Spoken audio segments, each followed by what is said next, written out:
Welcome to the instructions video for the Binoculars Range Interactive Calculator.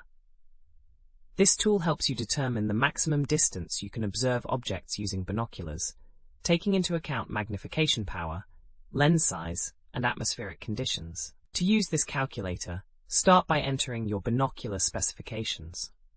Input the magnification power, such as 10x for standard field binoculars. Next, enter the objective lens diameter in millimeters, typically between 25 and 50 millimeters. Then select the atmospheric conditions from the drop-down, choosing between clear, hazy, or foggy conditions.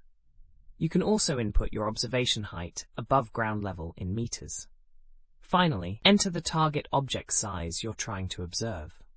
Once you click Calculate, the results will show your theoretical maximum range based on optical resolution, the horizon distance accounting for Earth's curvature, and your practical viewing range considering all factors combined.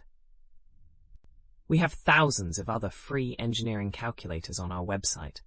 Head over and check them out.